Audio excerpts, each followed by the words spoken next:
today's the last concept. So there's two concepts: impulse momentum theorem, conservation of momentum. This is all based off of Newton's third law. And so I want to show you how, where that comes from. And then the application. I like conservation of momentum problems.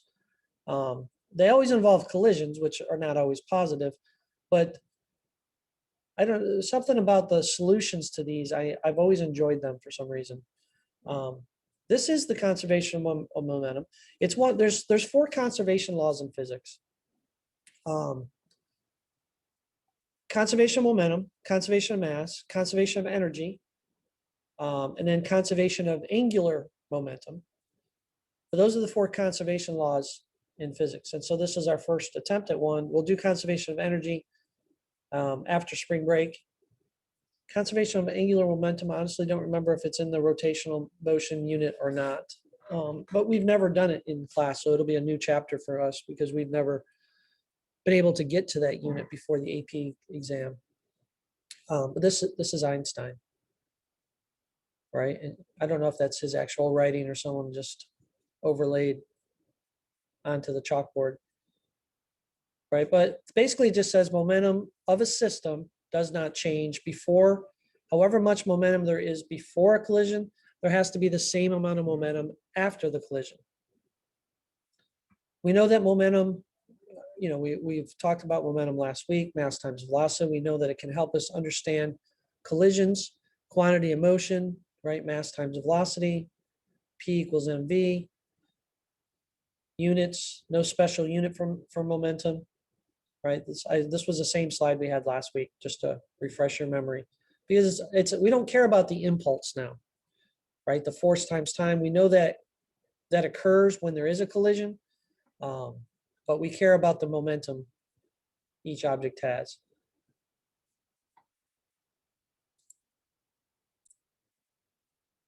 So conservation of momentum, those are great examples of collisions, successful and unsuccessful. It's derived from Newton's third law. And if we think about Newton's third law, so I'm gonna go through the steps, but I've already typed them into here because you can see them on the PowerPoint without, but sorry. Right, but it comes from Newton's third law. So the impulse momentum theorem came from the second law. This one follows exactly along with the third law, because if you think about the third law, it involves two objects, right? So to have a collision, you have to involve another object. You can't have a collision all by yourself. You can't collide with yourself, maybe internally, but not externally. And so it starts with Newton's third law, which I guess I have to have that. I can't write. Let me put that up there. And so, right, we have two objects, they're in a collision. We have our system. And we know that, right, we know what F equals MA. But we don't want to think of it in terms of that. We want to think of it in terms of our impulse equals change in momentum. And so force times time equals m times delta V. And if we solve that for F, like we did for the bell work, right, we get this result. So we want to look at it in terms of this instead of F equals MA, right? We did Newton's third law. We looked at F equals MA, and so we could say M1A1 equals M2A2 in a collision. That was the first problem that we did. People on ice skates pushing off each other on rollerblades or things like that. So if we look at two objects in a collision, object A and object B, we're going to substitute in the mass of object A times its change in velocity over change in time. And then we're going to substitute in for object B, mass of object B times its change in velocity over the change in time. Right? And so object A and B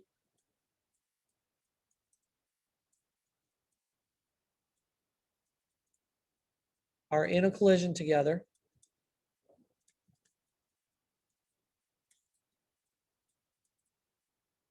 And so their times, their delta t are the same, right? Because if I run into Dakota, we're in the same collision, right? Brendan, if you run into your dog, you guys are in the same collision, your delta t's are the same. And so this cancels off this.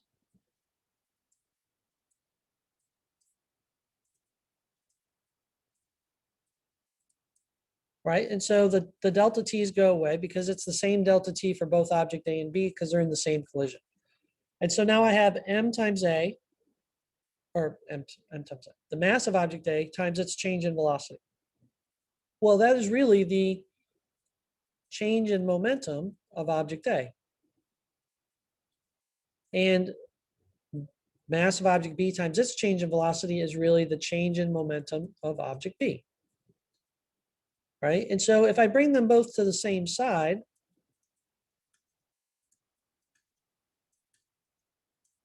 what that tells me is in a collision,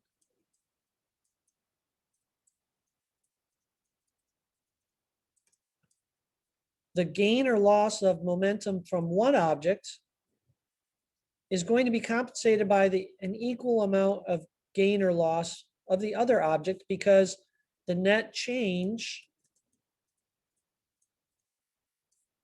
in momentum equals 0, right? And so during the collision, if one object gains momentum, the other object has to lose the same amount of momentum because their net change for the system has to equal 0. And so that set, what that means then is for the system, the initial momentum has to equal the final momentum. And this is the conservation of momentum derived from Newton's third law. The other thing is you'll see, again, depending on what you look at, when we do these problems, because we put the naught for initial velocity, so that means initial momentum. But for whatever reason, besides using V for final velocity or VF for final velocity, in the momentum unit, you might see this, a little prime there. I honestly don't remember what prime stands for in math class, why you guys use it.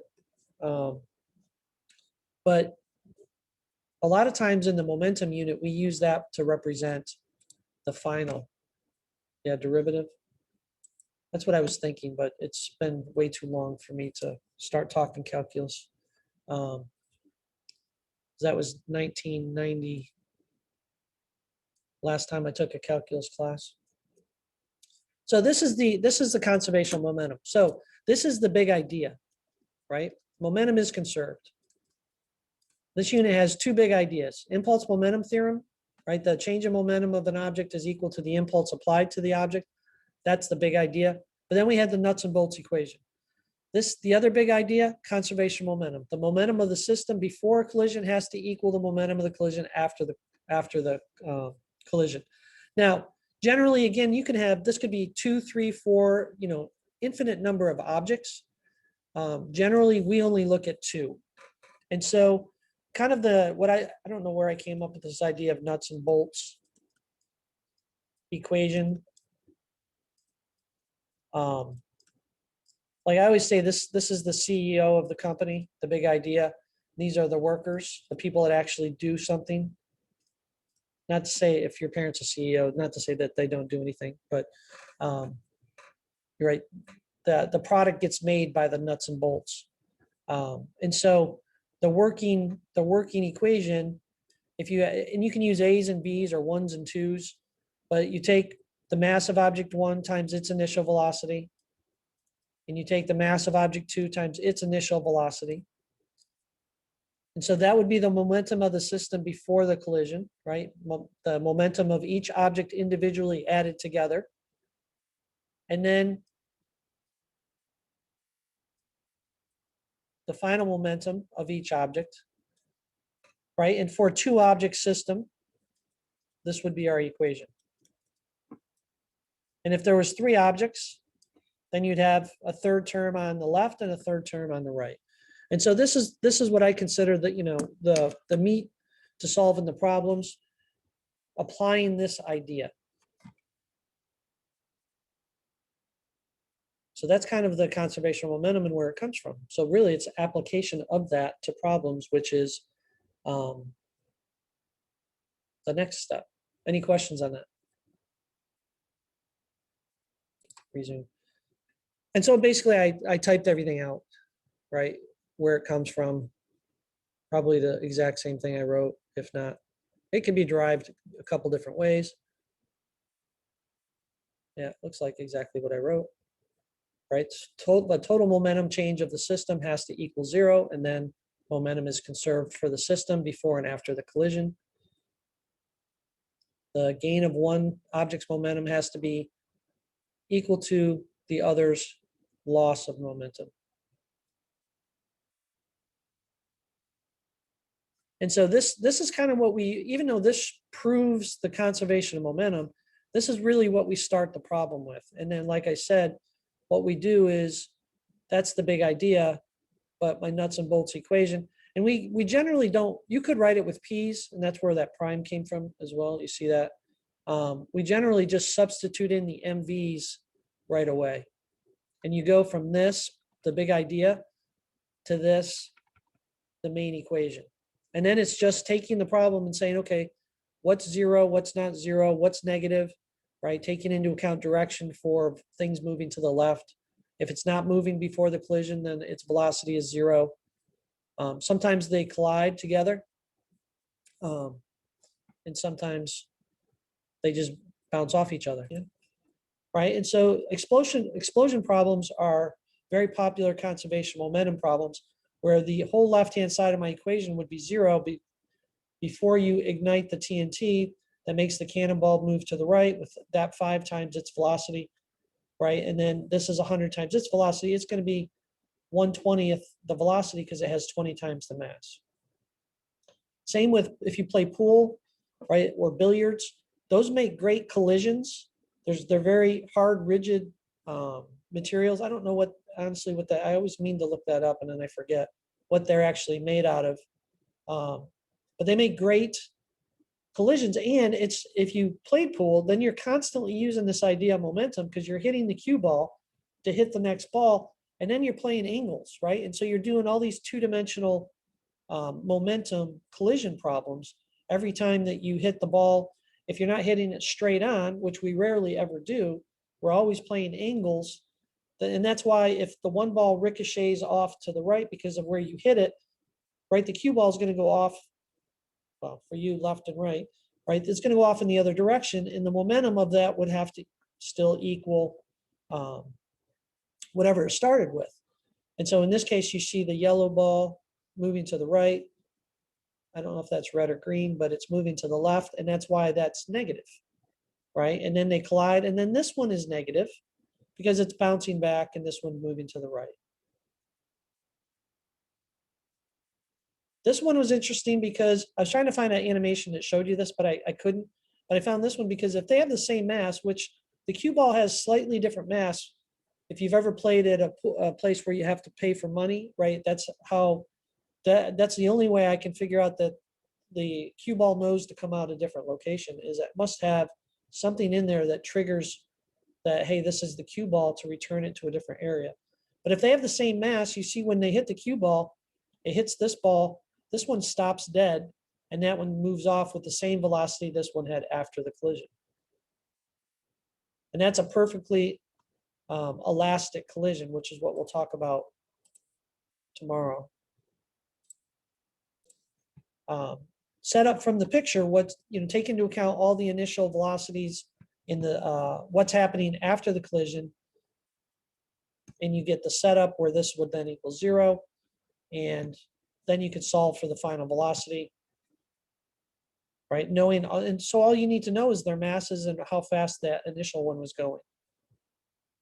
And if that was going at 24 and it has a mass, right, and this has the same mass, now the same momentum is moving 2 objects, it makes sense that it would go half as fast, right? The explosions, like I said, are collisions, and that just means the whole left-hand side is equal to 0.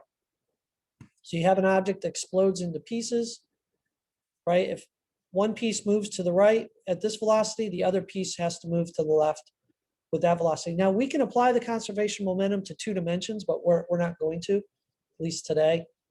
Tomorrow I was going to show you what that would look like, but I'm 99% confident that they're not going to give you a 2-dimensional momentum problem, considering the topics and how many questions that they're going to ask.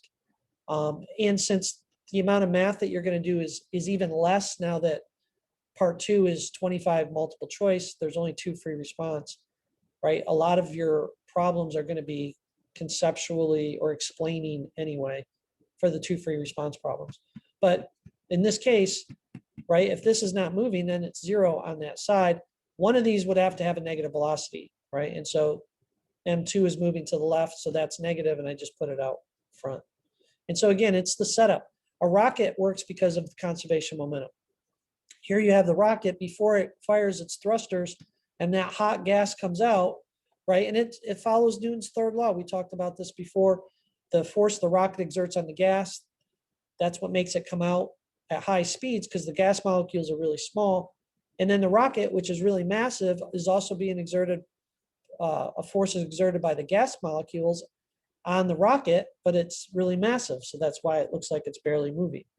But again, you would set it up, 0 equals mass of the rocket times its velocity one way minus mass of the gas times its velocity the other way.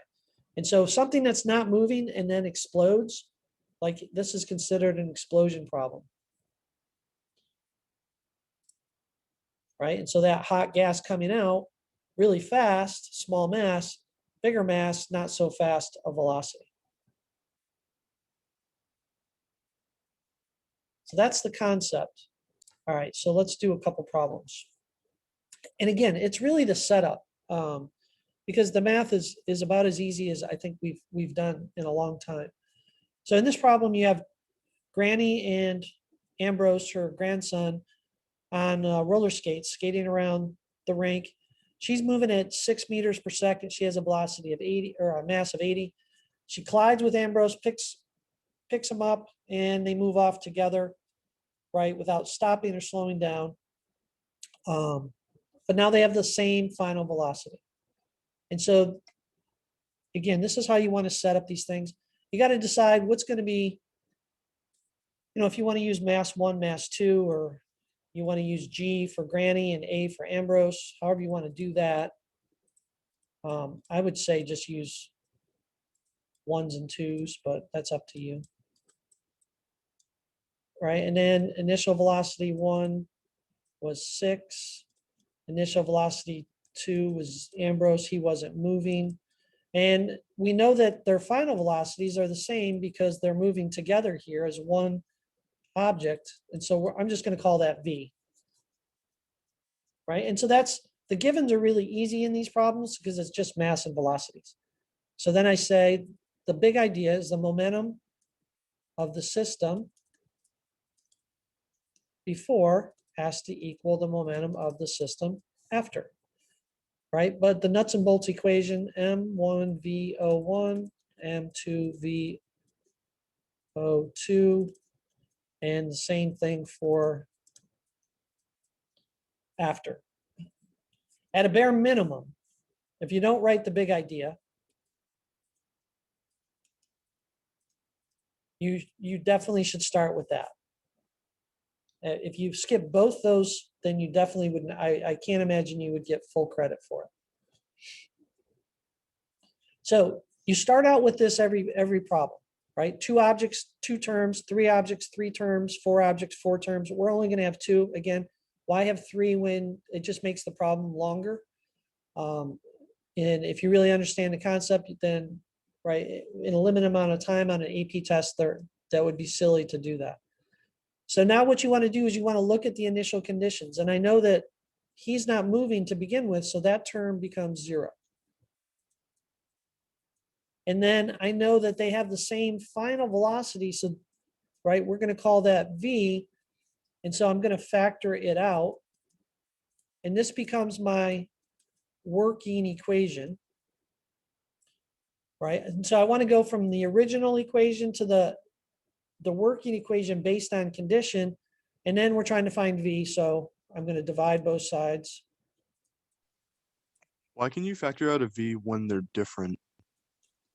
They're not different, they're the same. Because after she picks them up, they're moving together with the same velocity. Oh, okay, my bad. I didn't see the V font. I thought it was the same as the other side. My bad. No, because they're moving together, they have the same final velocity, so then we can just call it V. And so you could write it like this, but that, right, and then factor it out.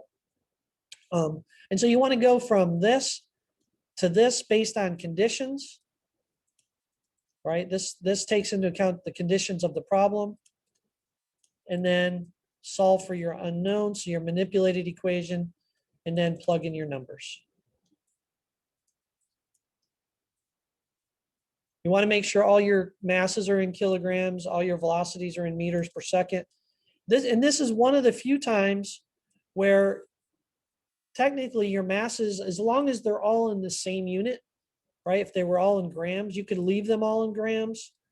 I just find that dangerous to say, well, you don't have to convert to kilograms, because pretty much everything else you always need masses in kilograms. But you can see that kilograms here and then the bottom are just going to cancel out anyway. And same if this was centimeters per second and we had centimeters per second on the bottom, it would cancel out. It's just a dangerous slope to kind of get into, right? And so that cancels off that, and my answer is 4 meters per second.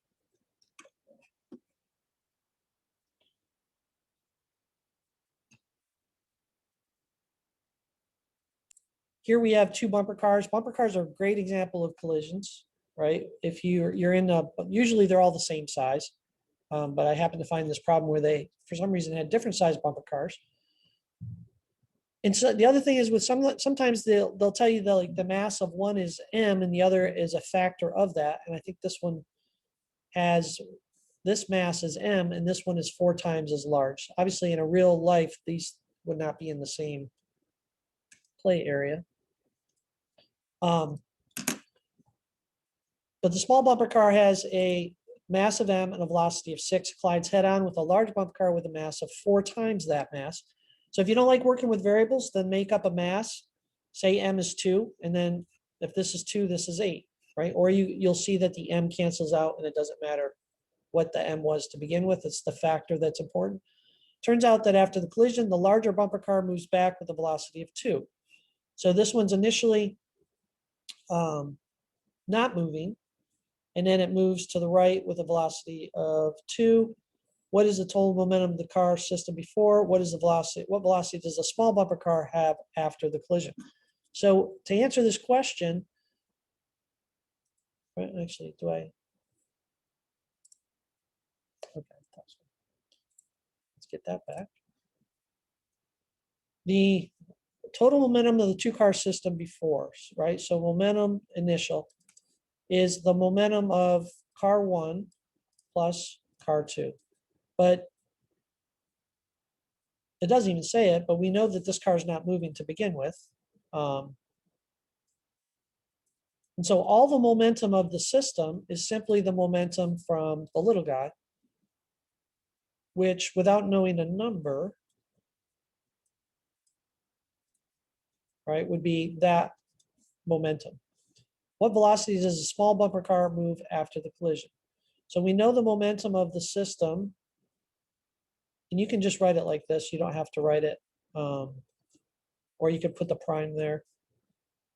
But we know it's m1v01 plus m2v02, which is equal to 0. m1v1, m2v2. We know this is 0 because he's initially not moving. But afterwards, they both have their own separate momentums. It's just the smaller one's going to move back to the left. And so I know that, but I don't want to put in a negative there until I put in a number. We want to know what velocity does the small bumper car move after the collision. So that's what I'm trying to solve for, right? And so you just have to do the algebra to get V1 by itself. So we're going to subtract M2 V2 first, then divide both sides by M1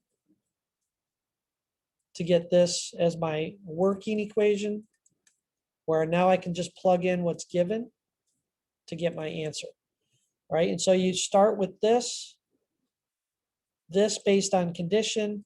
Here's my manipulated equation. Like at a minimum, these are the 3 steps you want to show. And then after that, obviously you're probably going to plug in your numbers.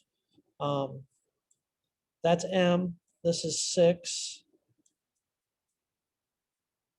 minus 4M times 2, all divided by 4M. I feel like I did something wrong. What did I do wrong? No, all divided, so I wrote that as a 2, but it should have been a 1. That's what I did wrong. Something didn't look right.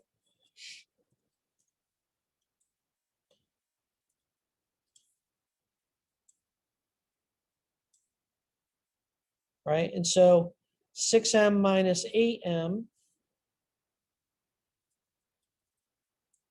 makes 2M divided by M.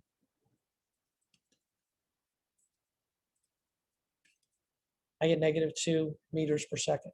So I didn't put in an M value, but if I had said this is going to be 3 kilograms, then this one's going to be 12 kilograms, right? In the end, you'd end up with the same answer. You can make up M. I would just stay away from 1 always, because then you don't really get a very good feel when the number doesn't change. Questions on that one? Then in a problem like this, you have to make up a mass and say, because they tell you that the smaller fish is 1/3 the mass, right? And so you could say M1 is M for the little fish, M2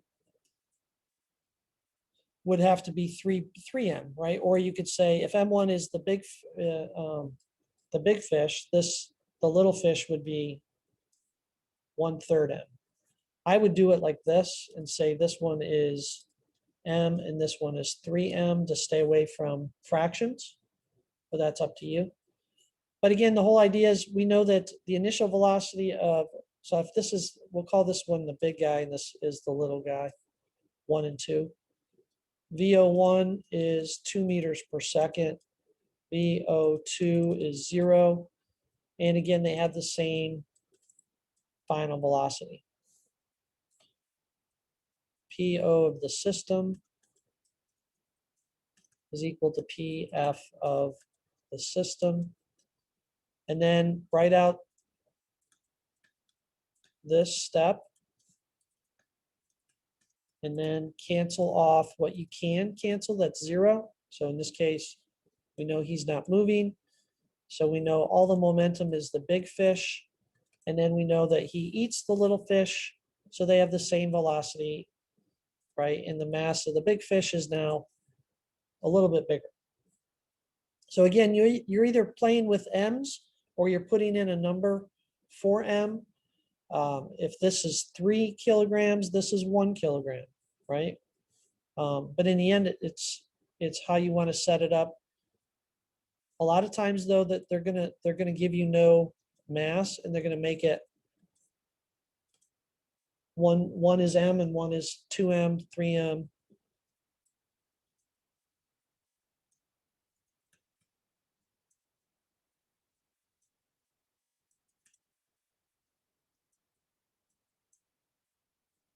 Right now, maybe the confusion part is M for the variable in meters per second with those M's, right? But the M's cancel right there. So now I get 6/4.